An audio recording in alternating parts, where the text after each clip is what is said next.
Bueno, son más de 21,000 millones de pesos en 7 proyectos de producción de medicamentos en México, vinculado también con investigación clínica.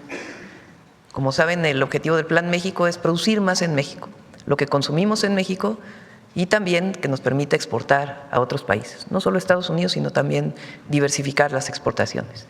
Y el fortalecimiento de la industria farmacéutica en el país pues es muy, muy importante. Entonces, agradecemos la confianza en México y que sigamos trabajando por el bien de todas y todos los mexicanos. Miren, aprovechando este intermedio, les voy a dar 12 buenas noticias, 12, que muestran la fortaleza de la economía mexicana, porque han salido noticias que hacen que mucha gente hable de que estamos muy mal, pero les voy a dar 12 noticias, 12 argumentos de por qué vamos bien en medio de una circunstancia internacional difícil, porque la guerra en Irán, el cierre del estrecho de Hormuz, pues ha generado muchísimos problemas en todo el mundo. Pero miren, les voy a dar algunas noticias. A ver, ponlas.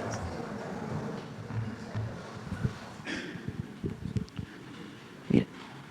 Bueno, algunas ya las comentamos. Número 1, primer trimestre de 2026, récord en inversión extranjera directa, la más alta de toda la historia de México. Número 2, hoy sale el INEGI e informa que el desempleo se ubica en solo 2.5%. Estamos entre los primeros 3 países con menos desempleo del mundo. Se crearon más de 500,000 de empleos y abril fue el abril con el más alto empleo formal de la historia. Creo que el INEGI hoy habla de muchos más empleos. A ver si me das el dato, pero este no se corrigió. Son más de 700,000. Ahorita me das el dato. 3, la inflación se redujo. Esto de que iba en escalada la inflación, ¿no es cierto? Hay una reducción de la inflación y importante, la inflación se redujo mientras las tasas de interés también disminuyeron. ¿Por qué ocurre eso? Gracias a los acuerdos contra la inflación y la carestía para la canasta básica, la gasolina y el diésel que hemos alcanzado. El peso está fuerte, el tipo de cambio hoy se ubicó en 17 pesos con 40 centavos. ¿Tienes el monto? Lo que mostró hoy el INEGI, porque es más de 500,000. A ver si me lo das. Bueno, 4, somos de los países con el precio más bajo en las gasolinas, a pesar del aumento en el precio del petróleo por la guerra de Irán. Adelante.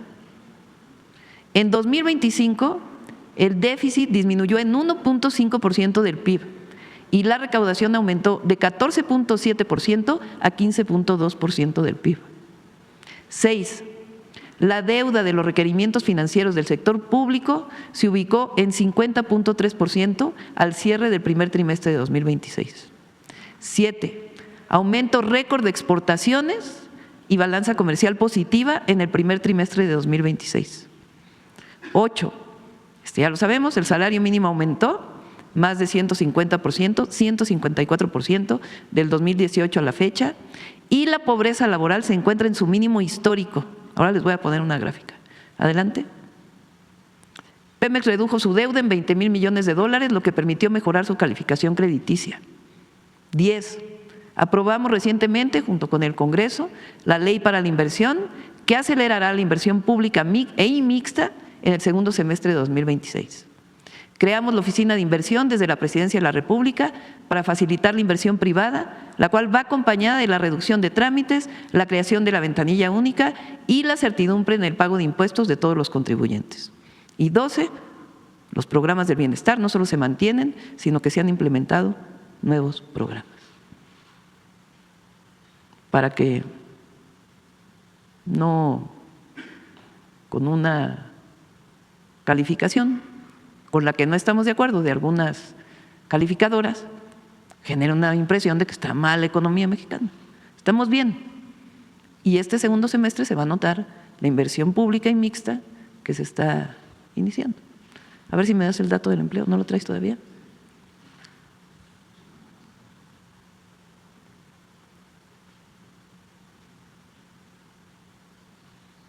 Este es de hoy. 669,000, dije más de medio millón, 669,000 empleos adicionales. A ver, dame la gráfica de pobreza laboral de los sexenios. La pobreza laboral con Calderón, 42.7%, con Peña Nieto, 40.7%, con el presidente López Obrador, 35.1%, y en 2 años la bajamos a 30.7%.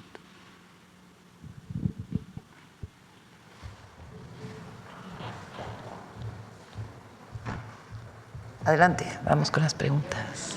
A ver. Hola, Presidenta. Muy buenos días. César Huerta, de la revista Polemón. Presidenta, preguntarle, porque pues varios opinadores ligados a la derecha comenzaron pues en lado sincronizado a manejar un discurso de franco intervencionismo extranjero.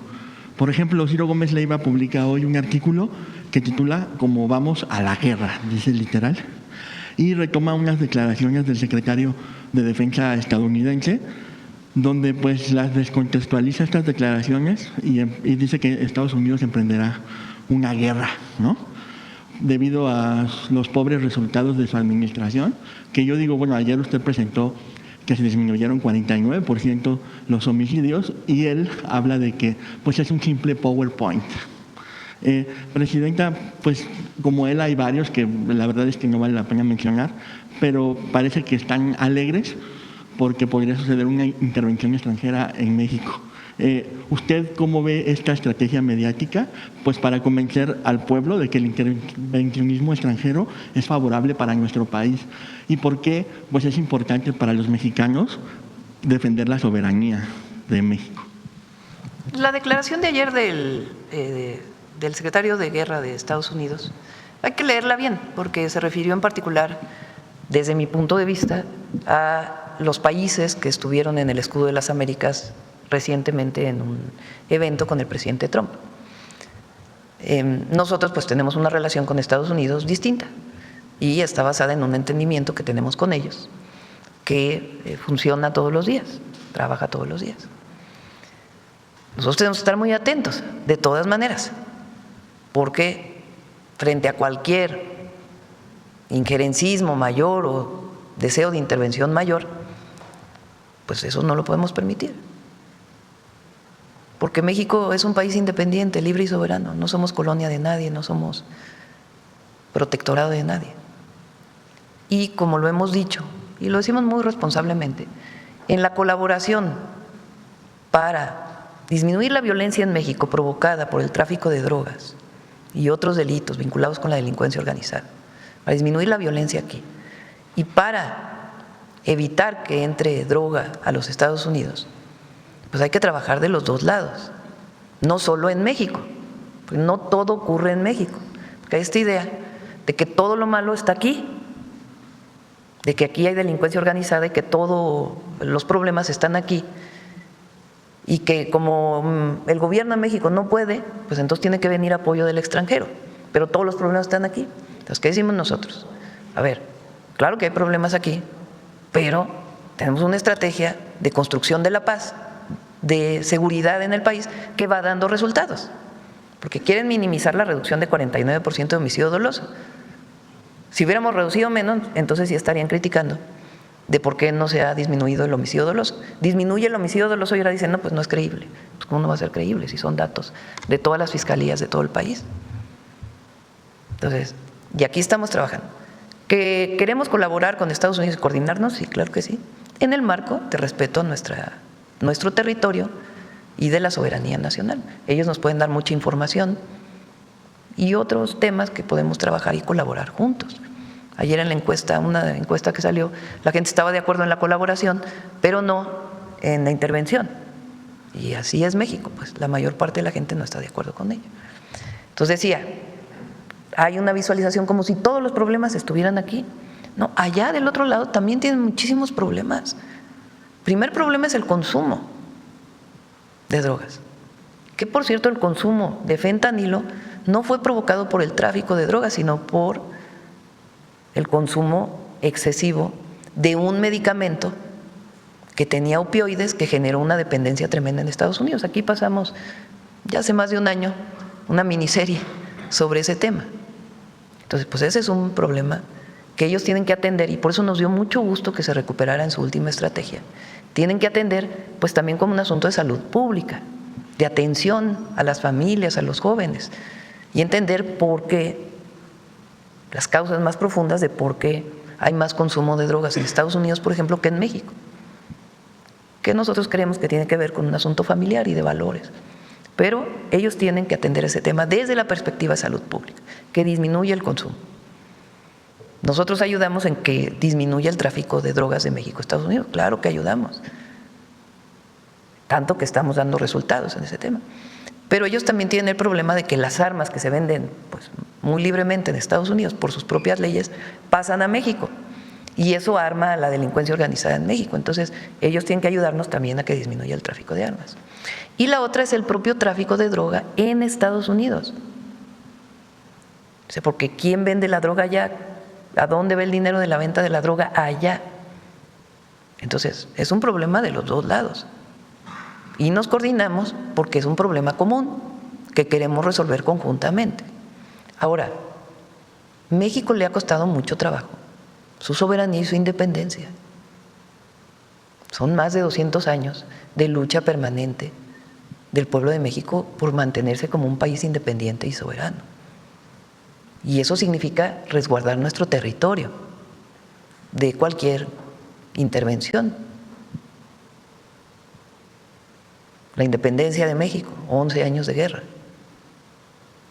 La intervención de Estados Unidos en el siglo XIX, que aquí les pasé un texto del general Grant, que participó en esa invasión.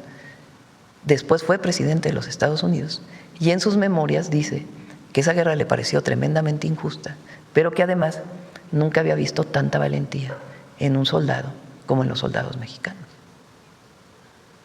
La intervención francesa, que costó mucho al pueblo de México volver a ganar su independencia. Y muchos conservadores que ayudaron porque así decían, así son los conservadores de antes y de ahora. Lo que quieren pues es que alguien nos venga a gobernar de fuera, porque no creen en los mexicanos. No creen en el orgullo, en la fuerza, en el talento, en la creatividad y en la grandeza de nuestro pueblo.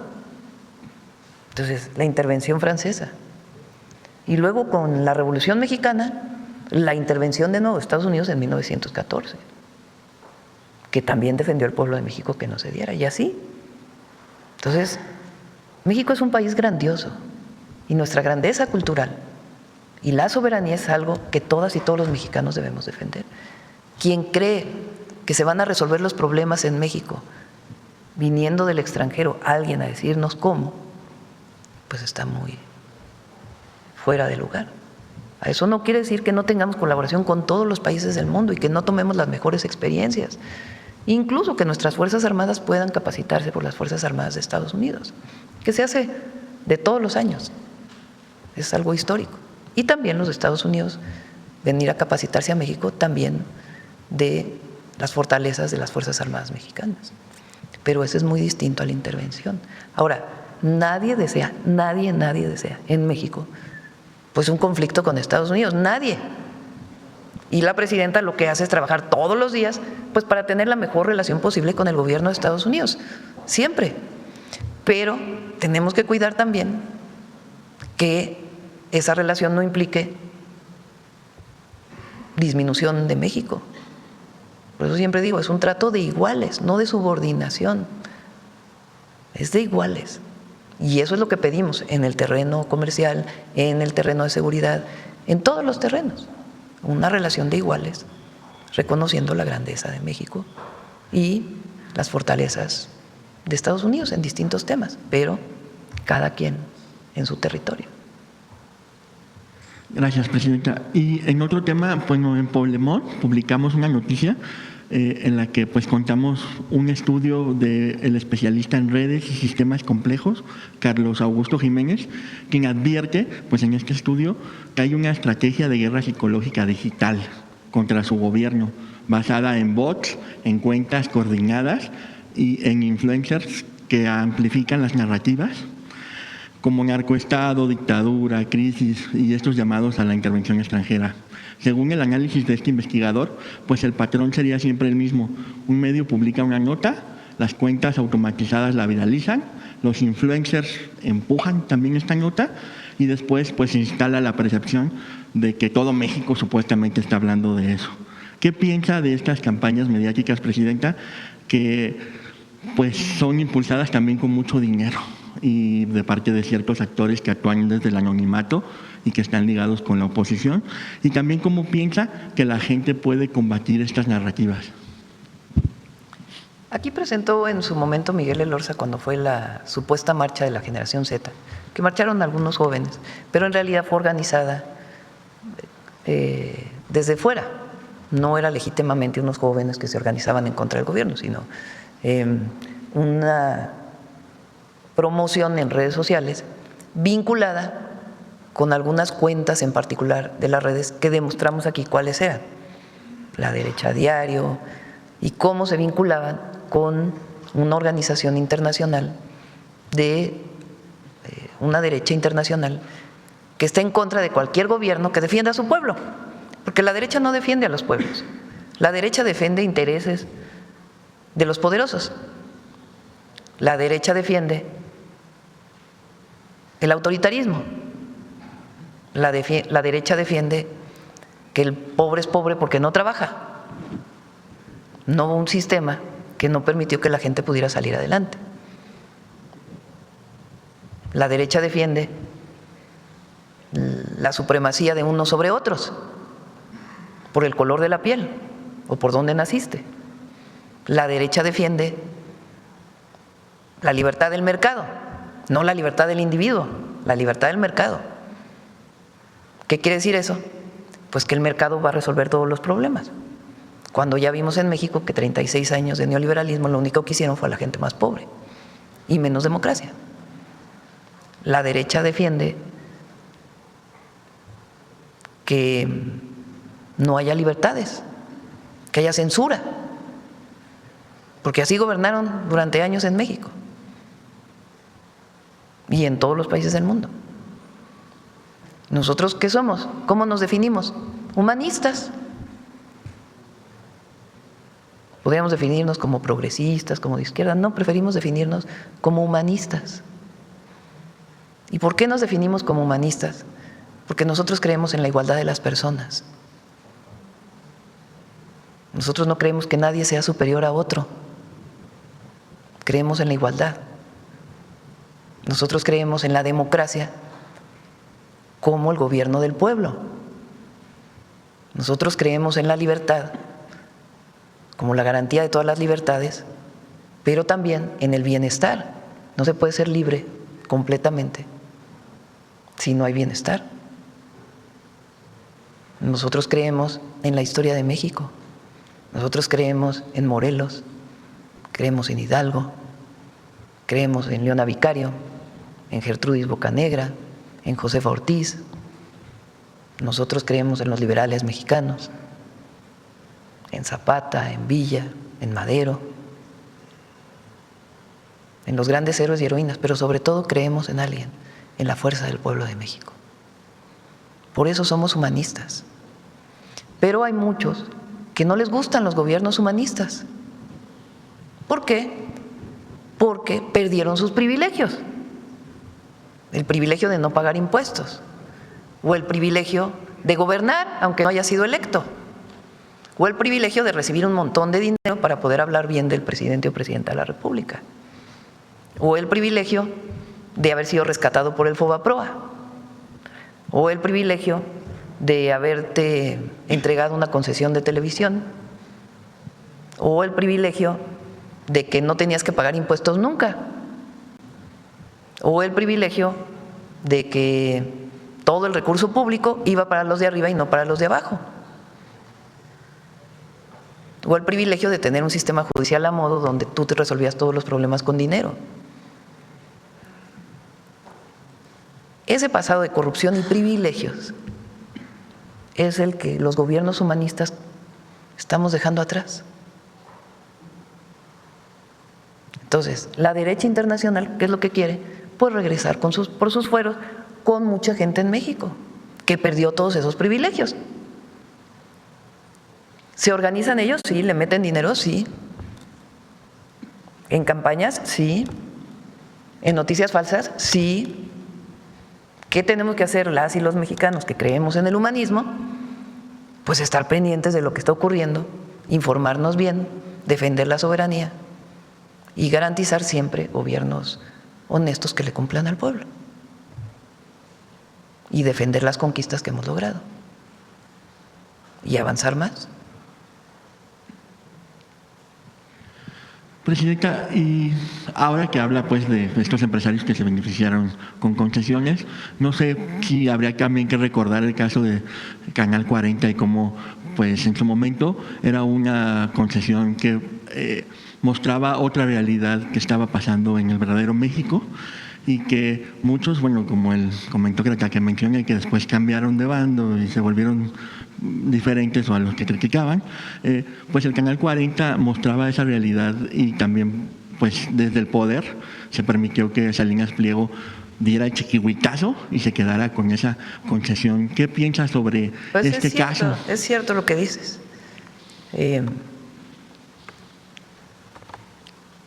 La apropiación de Canal 40 por ese grupo pues fue de una manera violenta, es así. Hay quien me recomienda, ya no se esté peleando, ya no ande diciendo. Pero es importante también que el pueblo de México sepa qué pasó en la historia de México. No es un asunto de pelea, es un asunto de mostrar cómo fue todo el periodo neoliberal en México. Porque hay muchos jóvenes, un joven que nació en el 2006, hoy tiene 20 años, es un adulto, una adulta, pero no necesariamente conoce qué pasó, pues bueno, a lo mejor y tiene referencia ya cuando cumplió 12 años, o sea, ¿qué? 2006, 16, 18, imagínense, o sea, tenía 12 años, quien tiene hoy 20, cuando gana el presidente López Obrador, y a lo mejor piensa que México siempre fue así, y se deja llevar pues por la información llena de mentiras. Entonces es muy importante recordar cómo fue antes del 2018 México y qué ocurrió. Entonces no es nada más, no es un asunto de atacar a alguien, no, es un asunto de informar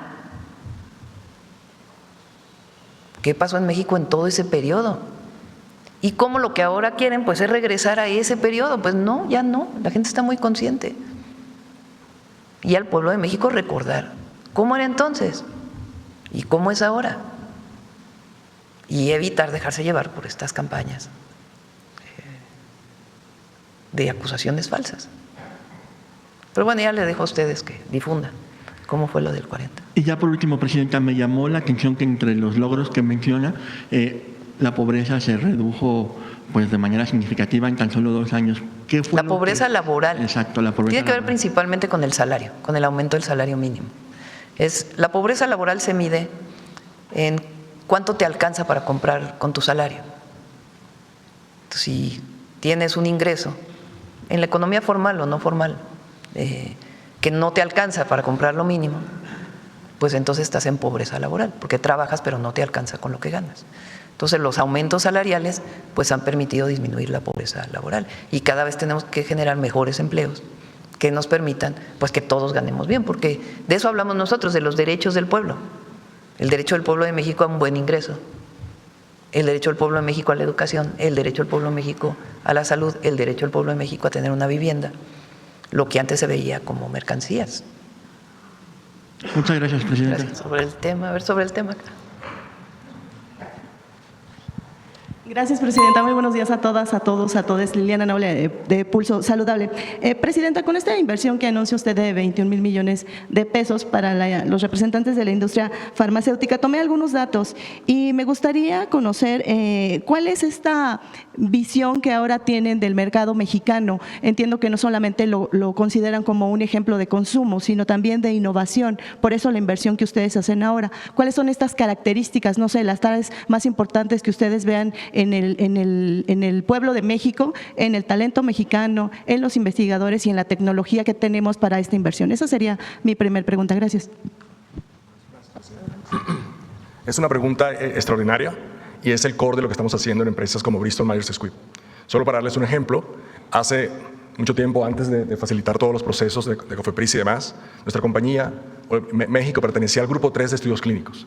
Llegaba después de 2 fases previas a nuestro país. Hoy, México pertenece al grupo 1 global de estudios clínicos. Evidentemente, los tiempos acelerados que nos está acompañando COFEPRIS a dar hace al país muy competitivo. Ese es un primer punto importante. El otro, la infraestructura que tenemos en el país. Hay centros de investigación reconocidos a nivel mundial. Y finalmente, y no es menos, el talento mexicano. Hemos tenido la oportunidad de estar recientemente en centros de investigación, en institutos nacionales, que generan, como para darles una pequeña referencia, más de 200 estudios clínicos indexados que participan en revistas relevantes a nivel global. Ese es México. Y eso también hay que reconocerlo. El nivel de nuestros investigadores es a nivel mundial. Así que es un poco, no sé si respondí su pregunta, pero creo que es importante resaltar el talento, la infraestructura y la oportunidad que se está dando en México. Muchas gracias. Gracias. En una segunda pregunta, en materia de sostenibilidad, entiendo que son estos proyectos que van a permear a lo largo del tiempo. Yo quisiera conocer también cómo van a hacer esta interacción entre el nearshoring, que es esta importante relocalización de las empresas, con los dispositivos médicos, con la investigación, para que sean sostenibles a lo largo del tiempo y obviamente con el recurso que ustedes ahora están planeando poner en México. Bueno, uniendo tus 2 preguntas, un aspecto relevante es el diálogo. Y creo que eso es algo que la Presidenta y su gobierno han propiciado y es lo que hace posible que estemos avanzando proyectos como el que mencionaba antes. Destacaba el proyecto que estamos iniciando ahora en julio con el IMSS. Ese es un proyecto que se inició unificando criterios, tratando de ver qué era lo mejor para los pacientes mexicanos, qué podíamos hacer juntos. Nos sentamos, comenzamos a delinearlos y en menos de 2 meses ya estamos listos para empezar. Entonces, creo que un aspecto relevante que no creo que sea menor a los anteriores es que el sector privado y el sector público tengan este diálogo para buscar los mejores proyectos sustentables, como tú dices, para mejorar la salud, por supuesto, de las y los mexicanos. Gracias. Y finalmente, Presidenta, desde que conozco al doctor David Kersenovich, él ha sido muy enfático y puntual mencionando que la población mexicana es rica para poder desarrollar cualquier cantidad de estudios clínicos. Y esta posibilidad creo que ya la está viendo y la industria farmacéutica, y usted agradezco que se haga esta apertura a que trabajen en conjunto. En ese sentido, quedó pendiente una pregunta de la vez pasada. Yo quisiera saber, cuando publicó el doctor Kersenovich, y si alguien más se quiere unir, ¿cuáles son estas alianzas? Por ejemplo, decían que iban a aliarse con Merck, si mal no recuerdo, y con Birmex para hacer algún tipo de alianza. No sé si sea solamente para medicamentos o, como ustedes han resaltado aquí también mucho, la parte de la investigación clínica, y si alguno de ustedes, de los que están ahora presentes, ya tienen pensado algún estudio importante. Mencionaba Sanofi lo de la insulina tan necesaria para una población enferma de diabetes en su mayoría, y cuál sería este tipo de estudios, si tienen ustedes ya mapeado algún tipo de estudios próximo que pudieran generar alguna nueva molécula para la población mexicana particularmente. Gracias. Sí, uno de los propósitos es precisamente que Birmex tenga la capacidad de involucrarse en algunos de estos proyectos. Por ejemplo, en la producción de fagoterápicos, acaban de tener una reunión para ver la posibilidad de instalarlo en colaboración con Birmex. Otro que está también avanzado es el de hacer las CAR T-cells para tratamientos de cáncer. Entonces también se está avanzando tanto en infraestructura como en colaboración. Y también existe otro proyecto que tiene que ver con producción de algunas vacunas en Birmex. Entonces concepto importante es que Birmex forme parte de este desarrollo y contribuya a la producción de medicamentos. Gracias. Vamos aquí. Gracias, buenos días. Karina Aguilar, de Diario 24 Horas. Preguntarle, ¿usted apoya esta modificación que acaban de hacer los diputados federales para que los magistrados electorales puedan reelegirse? Usted ha enviado iniciativas en contra de la reelección. Entiendo que lo que se planteó fue una decisión del Congreso, pero lo que se plantea no es que se queden 17 años, como está planteado ahí, sino que puedan participar nuevamente en la elección. O sea, que se les permita participar en la elección. No es que se vayan a elegir directamente. Fue una decisión que tomó el Congreso y pues ya. ¿Pero está usted de acuerdo con ella? Pues fue una decisión que toma el Congreso. No quisiera yo opinar al respecto, pero sí es importante que la gente sepa que no es que se quedan 17 años, sino que van a participar en la siguiente elección. Y la gente podría tomar la decisión si los eligen o no. Pero no sería una contienda desleal porque estarían aprovechando su cargo de magistrado electoral pues para promoverse como candidatos también. Bueno, pues tendrá que regularse bajo qué condiciones tendrían que hacerlo. También preguntarle, ¿usted ve un riesgo real de que haya injerencia extranjera en las elecciones del próximo año en México? Se lo digo porque también acaban de aprobar ya esta propuesta de anular una elección si se demuestra la injerencia. Bueno, ha habido financiamientos desde fuera. Se demostró en el caso de Mexicanos contra la Corrupción o por la corrupción, que fueron financiados por instituciones de Estados Unidos a través de la embajada, que de una u otra forma apoyaban a un candidato o a una candidata. Y en la circunstancia actual, con esta ofensiva que estamos viendo desde fuera, pues es importante que quede muy claro que en México decidimos los mexicanos. Ahora es importante que se regule. Entiendo que queda la aprobación en la Constitución, pero tiene que venir la ley. Entonces, en la ley, pues ya tiene que especificarse qué quiere decir eso, cómo se revisaría si realmente hubo una intervención extranjera o no. También ha habido críticas de la oposición diciendo que es un argumento más de la presidenta o de Morena para garantizar el poder a Morena. No hay nada más falso que eso. Todas y todos los mexicanos deberíamos estar de acuerdo con eso, que no haya injerencia extranjera en las elecciones en México. O sea, quien vota en contra de esta propuesta, pues parece que está a favor de que haya injerencia extranjera en las elecciones en México. Entonces, yo creo que todas y todos debemos de estar de acuerdo de que en México decidimos las y los mexicanos quién nos gobierna. Para presidentes municipales, para diputados, para senadores, para presidencia de la República, para gobernadores. El asunto es cómo demuestras que en efecto hubo intervención extranjera en una elección. Y eso tiene que venir en la ley de manera muy clara. Y entiendo que se aprueba en la Constitución y viene una discusión para poder determinar cuáles son las características que pudieran definir que en efecto, para que no sea algo subjetivo, sino que realmente se demuestre que hubo intervención extranjera. Entonces, ¿sí ve un riesgo real? Sí puede haber un riesgo de una intervención extranjera en las elecciones en México, sí. Preguntarle también, Presidenta, con relación a este informe que dará el domingo y que se instalarán pantallas en todas las entidades excepto Coahuila, ¿a cargo de quién va a correr la instalación de estas pantallas en las plazas públicas y si serán en las plazas públicas de las capitales?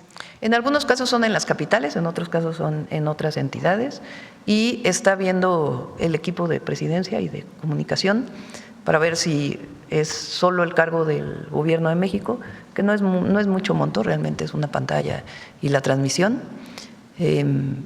o algún gobierno estatal o municipal decide apoyar también con la pantalla, porque a lo mejor tienen ellos una pantalla, no se necesita rentar la pantalla y la pueden poner ese día en la plaza. Entonces, y con gusto damos con transparencia cuánto se utilizó de recurso para el informe. Gracias. También. Para la rendición de cuentas más que el informe. Sí, gracias.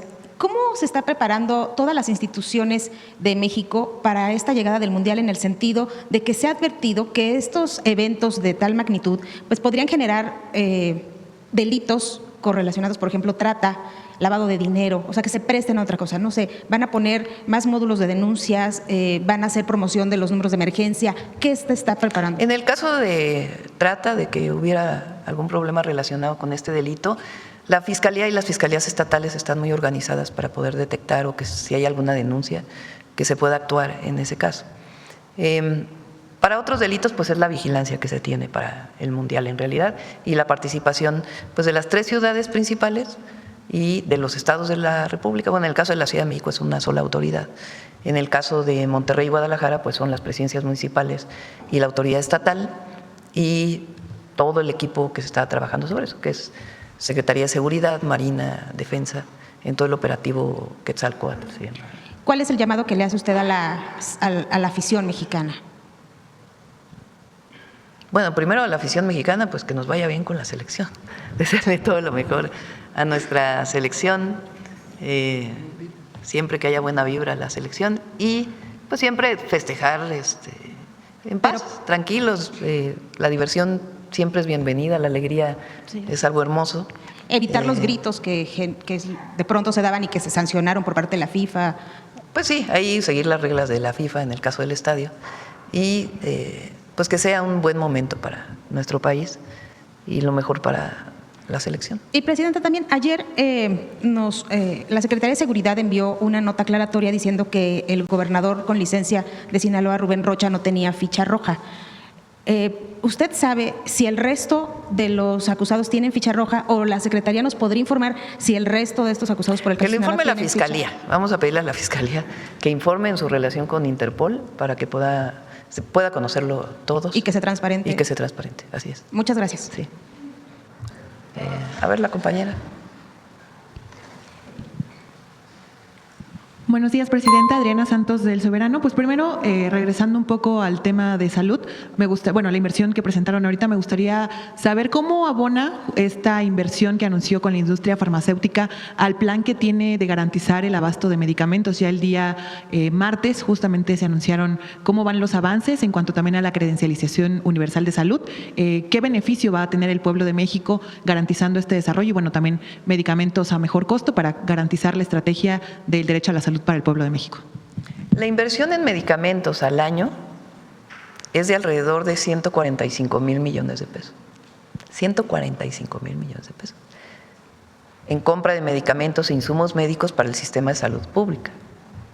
Hoy tenemos un abasto de más del 80% en el sistema público. El IMSS Bienestar, el IMSS y el ISSSTE. Más del 80%. Gracias a distintos mecanismos que hemos desarrollado. Ahora, muchos de esos medicamentos son importados, vienen de otros países. Algunos vienen de la India, otros vienen de China y otros vienen de otros países. Entonces, esa fuerza que tiene la compra, la inversión en medicamentos, pues ¿por qué no la usamos para que se invierta más en México? De tal manera que haya más inversión en industria farmacéutica, producción incluso de nuevos medicamentos que permitan pues, que sean más baratos para las compras públicas. Entonces, eso es, esta sinergia, también se van a seguir importando muchos de los medicamentos, pero poder utilizar la compra pública para poder desarrollar de mejor manera la industria farmacéutica nacional. Mucha pública a través de Birmex, algunas en asociación entre Birmex y la industria privada y otras pues directamente la inversión privada. Presidenta, en otro tema, el día de ayer la gobernadora de Chihuahua, Maru Campos, acudió a la Fiscalía a hacer la comparecencia después del citatorio que recibió. Lejos del tema legal, sabiendo que usted también aquí ha aprovechado la mañanera para señalar que no es una imputación, simplemente es parte del proceso. Bueno, el partido que la cobija, el PAN, continúa con esta postura señalando que es una persecución política. ¿Cuál es su opinión justamente acerca de esta comparecencia? La gobernadora dijo que pues no tiene nada que ocultar, que ella va a continuar compareciendo, pero bueno, el discurso sigue siendo el mismo, que el gobierno de México está realizando persecución política cuando hemos visto pues estos procesos, sin importar el partido, hemos visto este proceso en otros funcionarios, justamente como parte de investigaciones y el apego al Estado de Derecho en el país. Hay que recordar de dónde viene esta solicitud de la Fiscalía para que la gobernadora dé información, porque no se le está imputando de nada, de acuerdo con lo que ha informado la Fiscalía. Hubo un operativo, hay que recordar, en abril, en donde personas de la Fiscalía General de Justicia de Chihuahua, agentes de ministeriales de la Fiscalía General de Justicia de Chihuahua, fueron a ubicar un laboratorio de producción de metanfetaminas en la Sierra Tarahumara. Digo ubicar porque no desmantelaron el laboratorio. Quien desmantela el laboratorio es la Fiscalía General de la República. En esta ubicación iban con 2 agentes extranjeros. En el regreso de la ubicación del laboratorio, lamentablemente en un accidente fallecen 4 personas. 2 agentes de la Fiscalía General de Justicia de Chihuahua y 2 agentes extranjeros. Se hace público precisamente por el fallecimiento y lo que preguntamos en su momento, y la Fiscalía toma nota, es ¿por qué había 2 personas extranjeras en una operación en campo? ¿Por qué es importante esto? Porque en México cualquier agente extranjero de cualquier país primero tiene que registrarse ante la Secretaría de Relaciones Exteriores y segundo, no puede hacer operaciones conjuntas en campo. Puede ayudar en inteligencia, en investigación, tienen que estar informando de lo que hacen, pero no pueden sustituir, así lo dice la ley exactamente, la Ley de Seguridad Nacional, las labores que hacen los mexicanos. Entonces, ¿qué fue lo que ocurrió? Pues primero lamentar el fallecimiento, porque pues es algo trágico que fallezcan 4 personas independientemente de cualquier circunstancia. Entonces, primero lamentamos. Y lo segundo, la propia Fiscalía General de la República, a quien le avisan que hay un laboratorio, pues inicia una investigación de por qué había 2 agentes extranjeros en un operativo en tierra. Nadie cuestiona que hayan ido a ver el laboratorio, la Fiscalía General de Justicia, como igual que han hecho en toda la República para desmantelar más de 2.300 laboratorios. Sino la pregunta fue ¿por qué había 2 extranjeros en el operativo? Que después se supo que eran de una agencia de los Estados Unidos. Entonces la Fiscalía, por esta circunstancia, abre una investigación y está entrevistando a mucha gente. Ya la Fiscalía pues tendrá que decir cuál es el resultado. Y a la gobernadora, de acuerdo con lo que ha dicho la Fiscalía, pues se le convocó para que pudiera dar su versión de qué fue lo que ocurrió en esta circunstancia. Entonces, se ha querido plantear de que estamos en contra, o la Fiscalía está en contra, de que se desmantelen laboratorios. Pues, ¿cómo vamos a estar en contra del desmantelamiento de laboratorios si se han desmantelado más de 2.350? Pero es importante, por la soberanía nacional, por el cuidado de nuestras leyes, que se conozca por qué fue que había 2 personas extranjeras en este operativo. ¿Esto representa ya un conflicto permanente con Estados Unidos? Pues no, pero tenemos que ser muy claros en que ellos cumplan las reglas y nosotros también, de cuál es la relación de cooperación y coordinación, en donde siempre se ha sido claro que de acuerdo con la ley y la Constitución mexicana, los agentes extranjeros no pueden estar operando en tierra. Ese es, digamos, el tema de Chihuahua. Ya la Fiscalía pues tendrá que dar sus resultados, les corresponde a la Fiscalía. ¿Tiene que ver con un asunto político de la presidenta? No, pero es importante que haya investigación en un caso donde hay la participación de 2 agentes extranjeros. ¿Por qué? Pues porque las leyes mexicanas establecen claramente cuál es la participación. Entonces la Fiscalía lo que está haciendo es investigando cómo fue que se dio esta circunstancia y determinar si eso implica algún delito o no. Ese es el caso de Chihuahua.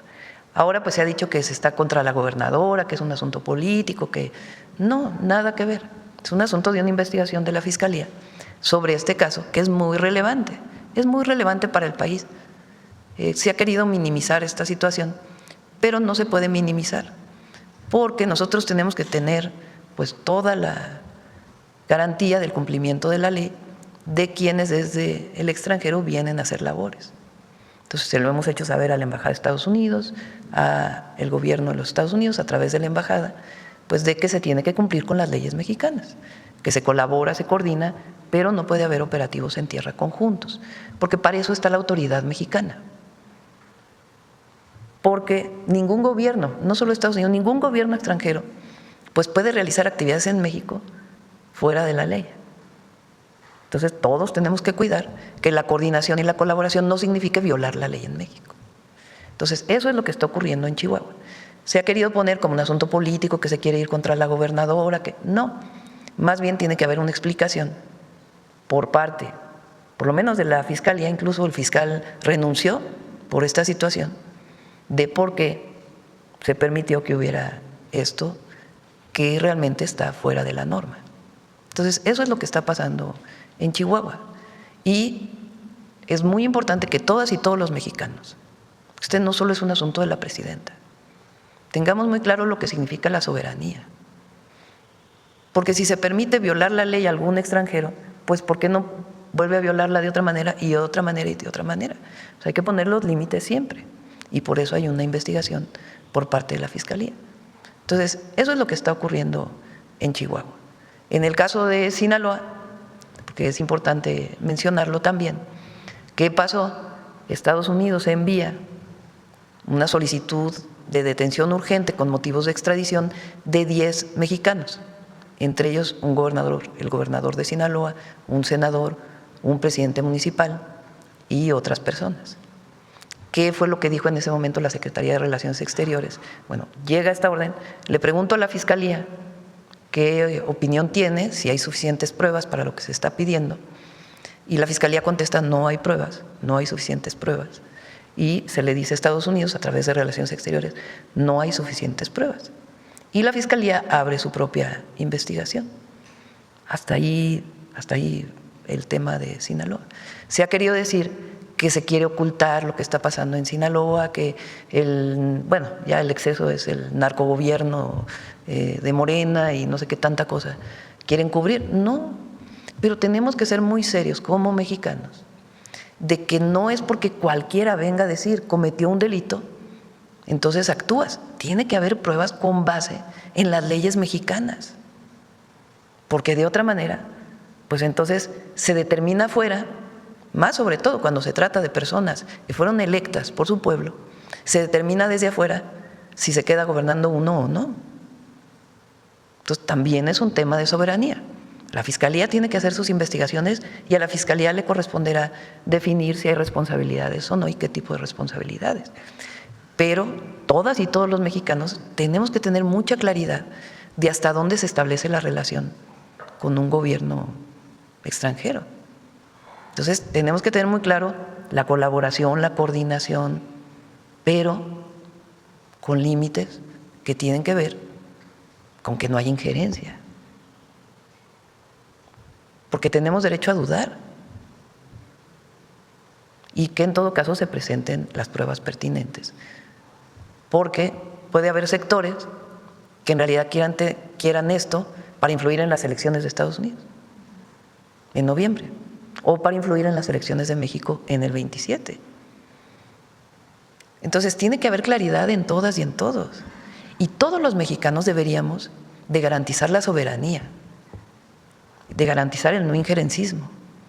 Sí la colaboración, sí el apoyo, sí la ayuda, pero tenemos que tener muy claro hasta dónde, porque a nosotros y al pueblo de México le corresponde defender la independencia de México.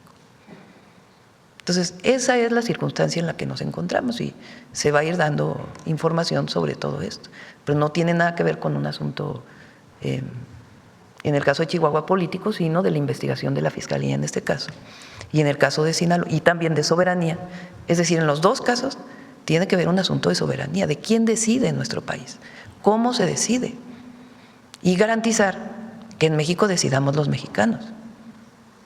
¿Que se cubre algún delito? No, por supuesto que no, pero que todo tenga pruebas con base en las leyes mexicanas.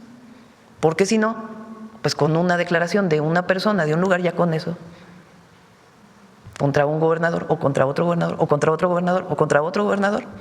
Por eso yo dije, incluso si se tratara de un gobernador que no hubiera sido electo por Morena, sino por otro partido político, estaríamos actuando de la misma manera, que es un asunto de algo que viene del exterior.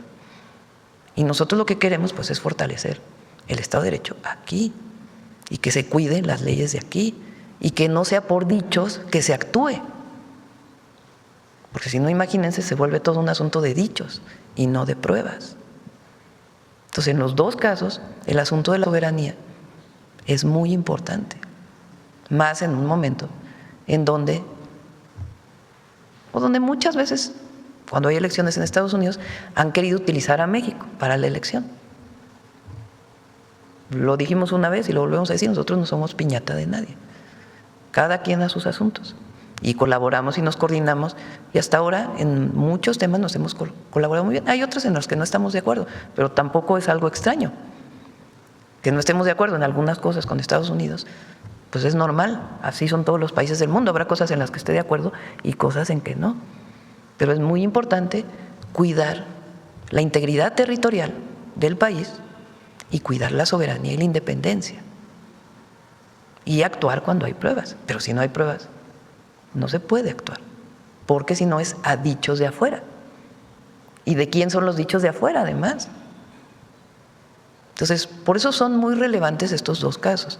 Y por eso es muy importante que no nos dejemos llevar por la finta de las redes, de esta ultracampaña, que es parte de las campañas que ha habido contra el gobierno de México y contra México, porque no solo contra el gobierno, sino contra México, contra su pueblo, de campañas del exterior vinculadas con gente aquí adentro que quieren generar a través de las mentiras una percepción que no es real. Entonces, por eso nosotros tenemos el detector de mentiras, por eso somos tan serios, más allá de en estar diciéndole a los medios de comunicación y también en las redes sociales, pues que el acceso a la verdad es un derecho del pueblo de México y que no se puede estar mintiendo todos los días haciendo propaganda política desde medios de comunicación. O sí se puede, porque en realidad sí se puede, pero no se debe, no se debería, porque aquí no se censura a nadie. Hay libertad de expresión, pero es una responsabilidad de la presidenta estar diciendo, a ver, esto es mentira, esto es mentira, esto es mentira, esto es mentira, porque si no, nos dejamos llevar por las noticias falsas que están articuladas. No es un invento por ahí de alguna persona, sino una articulación de noticias falsas en contra del gobierno de México y de los derechos que se han conseguido. Y muchos de estos que participan en estas campañas, pues son los del pasado, que quieren regresar a gobernar México para su beneficio y no para el beneficio del pueblo. Entonces, así de claro, así de transparente, sin afectación de nada, porque la presidenta pues lo que tiene que hacer es cumplir con su función, con la defensa de la soberanía. Por cierto, el domingo, porque tiene que ver con eso también. Aquí en la ciudad es el momento de la revolución a las 11 de la mañana, a las 11, ¿verdad? 11 de la mañana, y en todas las plazas públicas del país, bueno, no todas las plazas, una plaza pública por cada entidad de la República, con excepción de Coahuila, porque ahí hay elecciones y no queremos que parezca que estamos interviniendo en la elección. Con excepción de Coahuila, en una plaza pública va a haber pantalla para que se pueda escuchar el informe. Gracias, presidenta. En materia económica, aprovechando este paréntesis que hizo usted para presentar las buenas noticias, me gustaría conocer si usted tiene detalles de cómo van estas pláticas para la revisión del TEMEC, ya que el secretario de Economía pues ha dado buenas noticias justamente que se está avanzando para fortalecer este tratado comercial entre México, Estados Unidos y Canadá. Si les parece, invitamos a Marcelo la próxima semana para que pueda dar los detalles de lo que se está llevando a cabo en este momento con autoridades del área de negociación del gobierno de los Estados Unidos. Participan empresarios mexicanos también y otros sectores de México.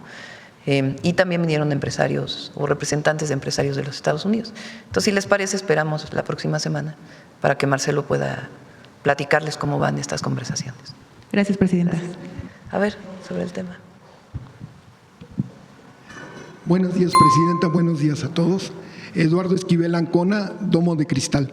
Mi primera pregunta es, el pasado viernes se firmó el acuerdo global modernizado entre la Unión Europea y México. Y la Unión Europea anunció una inversión de 100,000 millones de pesos, equivalentes a 5,000 millones de euros. Y una parte de esto va a ser en la industria farmacéutica, eso es lo que dijeron en su plan. ¿Para cuándo cree ustedes que venga esta inversión y esta inversión?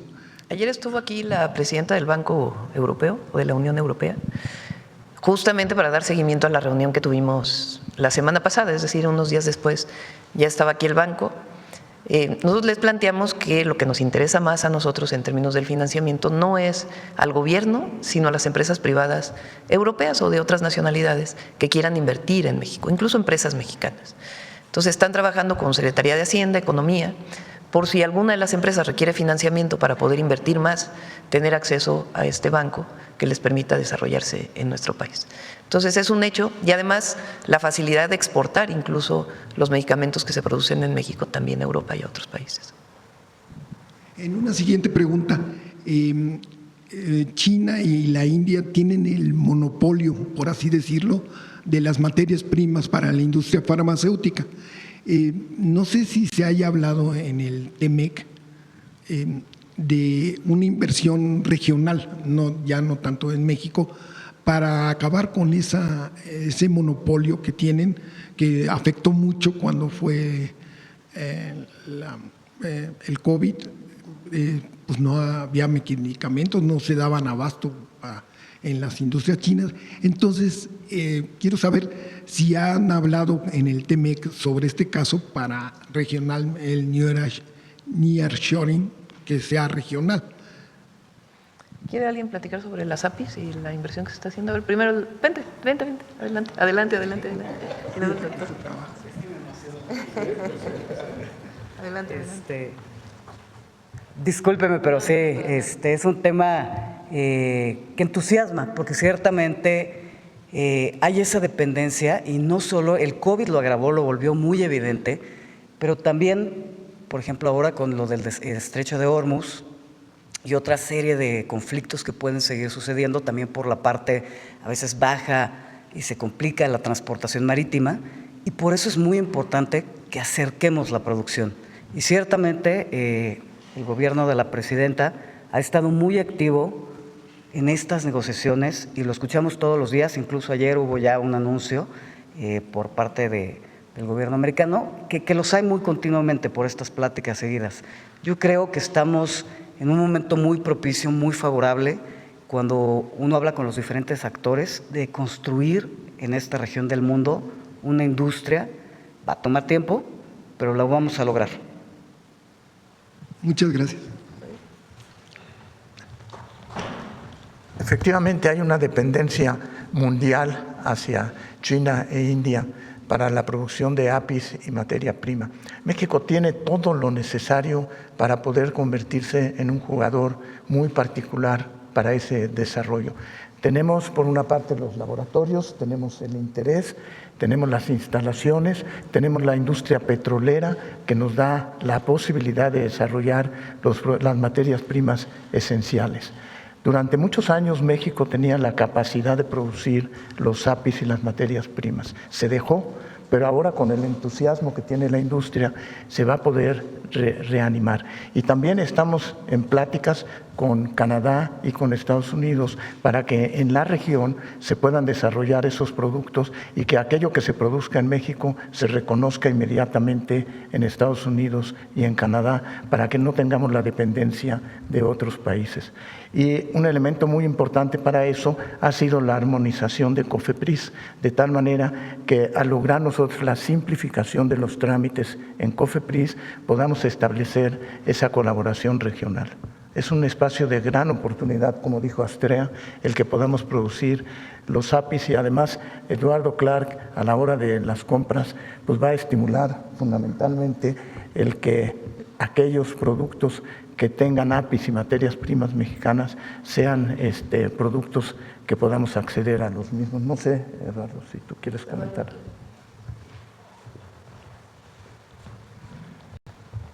Bueno, el periodista mencionaba materia prima y el doctor Krecenovich habló de los principios activos. A mí me gustaría decirles que en el caso de nuestra compañía de Bayer tenemos 4 plantas de principios activos, 3 en Europa y 1 en México. Esta planta que tenemos en México produce más de 20 toneladas de principios activos anuales, de los cuales ya exportamos casi al 90%. Eso está sucediendo en México, son principios activos hormonales que viajan a Estados Unidos, a Europa, donde luego el principio activo es lo más importante que tiene un medicamento, es el principio con actividad. Luego ahí se construyen o se fabrican los anticonceptivos que usan las mujeres en todo el mundo. Entonces podemos decir con muchísimo orgullo que cada vez que una mujer en el mundo está usando un anticonceptivo de Bayer, el principio activo se hizo en México, en una planta mexicana que está en Orizaba, en Veracruz, y por empleados mexicanos, por supuesto. Sí, creo que es algo que habla de lo que está sucediendo y nos debe llenar de orgullo. Y ya por último, ¿cuánto está invirtiendo su gobierno en desarrollo de nuevos fármacos? Es muy caro producir medicinas nuevas, son $600 millones aproximadamente, lo menos, y 10 años de investigación. ¿Qué se está haciendo en México para este caso? Con su permiso, Presidenta, buenos días. Efectivamente, es un tema importante para el Gobierno de México retomar muchas de las capacidades que tuvo el propio Estado mexicano durante décadas para participar activamente en la producción de medicamentos y otros insumos para la salud. Y tenemos un portafolio de cerca de 10 proyectos de inversión mixta que estamos impulsando desde la Secretaría de Salud en colaboración con la industria tanto nacional como internacional. Ya los anunciaremos a su debido detalle, pero varios de los que han trascendido, por ejemplo, es el proyecto que está haciendo Leomont con la compañía Moderna para la fabricación de vacunas de mRNA mensajero, el proyecto que comentaba el equipo de Kenner hoy sobre la planta de hemoderivados, que son algunos productos que México importa prácticamente al 100% y que estamos buscando tener no solo innovación en México, sino mayor capacidad de respuesta y soberanía nacional. ¿Cómo han sido estos proyectos conceptualizados? A través del gran poder que tiene el Estado de México por la compra de medicamentos que se hace cada 2 años. Lo que estamos buscando es que la compra de medicamentos sea una palanca para poder hacer proyectos de coinversión, inversión mixta entre empresas farmacéuticas y el Estado mexicano para la producción en conjunto. Pero, secundariamente a eso, también, como lo adelantaba el doctor Kersenovich, la siguiente compra de medicamentos del 2027 y 2028, que está ya prácticamente en proceso de concluirse en el siguiente mes y medio, muy adelantado en los tiempos para garantizar el abasto en todos los centros de salud y hospitales, lo que busca es propiciar e incentivar la participación de la industria mexicana, de los productos que se fabriquen en México, que además en muchos casos no solo se consumen en México, sino que se exportan. De esta manera generando incentivos para que las empresas inviertan en sus líneas de producción en México con el objetivo de ser más competitivos en la compra de insumos para la salud del país. Es parte de un proyecto comprensivo que tenemos de inversión mixta entre el Estado y compañías, pero también en los espacios en los que las compañías pueden hacerlo solos, generar el alineamiento para que los productos fabricados en México sean más competitivos y ayudar con el poder de la compra de medicamentos e insumos para la salud para hacerlo realidad. Muchas gracias. ¿Una más? A ver. Gracias, buenos días. Arturo Pavón, de Efecto Colateral y Chihuahua News. En cuanto a capital humano, se abren las expectativas para las familias mexicanas, porque una decisión muy importante entre las familias es qué vamos a estudiar, qué van a estudiar nuestros hijos, y buscan siempre cuál sería la del futuro o la más demandada en un futuro cercano. ¿Cuál sería la demanda de estudiantes que tendría con esta inversión la industria farmacéutica, de científicos especializados, titulados, con grados? ¿Cuál sería? Es mi primera pregunta. ¿Quieren contestar? David. Ajá. Bueno, como se ha oído en las preguntas, el desarrollo de la industria farmacéutica involucra muchos aspectos. Uno de ellos es importante, es la capacitación de personal. O sea, son empleos que requieren una alta capacidad para llevarlos a cabo. Y cuando se habla de talento mexicano, es que existe realmente dentro de esta producción, pues todos son empleos que se generan para México y son gente mexicana que aprovecha esas oportunidades. Y cuando hablamos de investigación, también estamos en colaboración con la CECITI para tener el desarrollo desde incluso las facultades de ingeniería, de química, etcétera. Y un sector muy importante dentro de ese desarrollo tiene que ver con el desarrollo de la bioingeniería, que se vuelve muy importante para ir desarrollando ese tipo de capacidades. Existen muchas oportunidades de empleo para jóvenes que son distintas de las habituales y que es importante que se desarrollen al mismo tiempo, como es la bioingeniería. Muchas gracias. Y mi segunda pregunta es, para usted, Presidenta, ¿cuál es la relevancia de esta inversión de 21,000 millones de pesos en el marco del Plan México? Más allá, como decía el doctor Kersenovich, del monto de la inversión, que es muy significativo, es el que se produzca en México medicamentos y principios activos incluso para la producción de medicamentos. Desde que llegamos planteamos el Plan México, presentamos el Plan México. El Plan México significa que México produzca más de lo que necesita. No solamente a través de empresas que vengan a invertir en nuestro país, sino también a través del vínculo entre la academia, la investigación y el desarrollo tecnológico. Por eso tenemos proyectos estratégicos como el vehículo eléctrico o los drones que tiene Secretaría de Marina junto con instituciones académicas, y con ellos son cerca de 15 proyectos estratégicos que tenemos en desarrollo. Y al mismo tiempo vincular a la empresa privada con el sector público y el desarrollo de investigación en nuestro país. Entonces, lo que hoy se presenta no solamente es una inversión de una farmacéutica, sino primero, algunos de ellos están presentando materia prima para la producción de medicamentos, que es muy importante. Y la otra es el vínculo con instituciones de investigación para estudios clínicos que permitan desarrollar medicamentos para nuestro país, con las características de la población mexicana, y también que los beneficios de ello no solo queden en una empresa privada, sino que también queden en Birmex y en las instituciones públicas. Entonces es un proyecto integral de largo plazo, es una visión. Durante mucho tiempo la visión fue que se produzca afuera, no importa que se produzca afuera, porque de todas maneras es más barato y México producirá algo e importará otras cosas. Desde hace ya tiempo y particularmente ahora, pues el concepto de soberanía en la producción de muchas cosas es muy importante. La soberanía energética, y también lo que buscamos es que haya más producción de medicamentos en México, de tal manera que no dependamos tanto del exterior. Eso no quiere decir que se cierran las fronteras para importar medicamentos, porque también la competencia es importante para mantener precios. Pero es muy importante que aquí se produzca, se desarrolle, se investigue y se avance en el desarrollo tecnológico y la manufactura en nuestro país, particularmente la farmacéutica, tiene un potencial enorme en México. México tiene investigadores en biomedicina, en medicina muy importantes, centros de investigación de primer nivel, tanto en el IMSS, en el ISSSTE también hay investigación, en instituciones públicas de seguridad social, como los institutos nacionales de investigación o las universidades públicas o algunas universidades privadas. Entonces se trata de que todo ese desarrollo científico también genere medicamentos que se produzcan aquí. Con esta inversión, ¿se podría decir que se mantendrían los precios de los fármacos como están? No, incluso queremos que bajen. Ajá. Claro que queremos que bajen los fármacos, pero eso es parte también de la producción en nuestro país y la competencia que se establece, que es lo que nos permite disminuir los costos, y la compra consolidada que se está haciendo, que ayuda también a bajar los costos de los medicamentos. Esta tremenda inversión que se está haciendo por parte del sector farmacéutico es como un ejemplo o un empujoncito para otros sectores que están dentro del Plan México para que se animen a hacer inversiones de este tipo. Hay varios sectores en donde hay inversión, pero particularmente el farmacéutico, y la verdad, gracias al liderazgo del doctor Kersenovich y de Eduardo, ha sido muy importante el vínculo que se ha hecho para fortalecer la inversión en nuestro país. El doctor Kersenovich es una eminencia mundial. Lo vemos aquí todos los martes en la salud, hablando de muchos temas. Pero el doctor Kersenovich tiene todos los premios nacionales e internacionales. Es la verdad un orgullo que sea nuestro secretario de Salud. Y él, por lo mismo, tiene contactos con investigación en todo el mundo.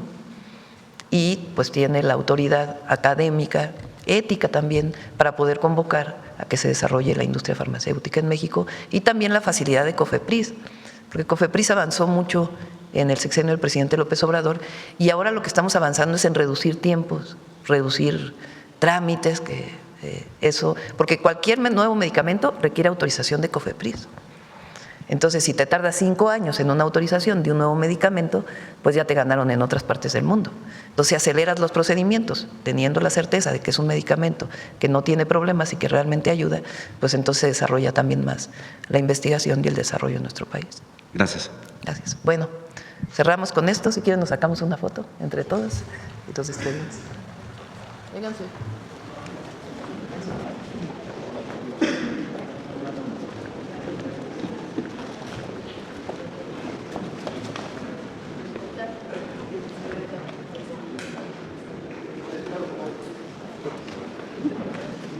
Un poquito para acá.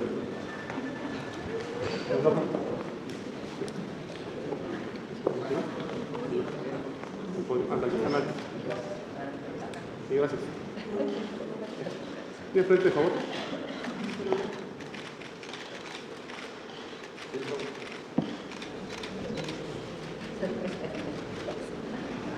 Muchas gracias.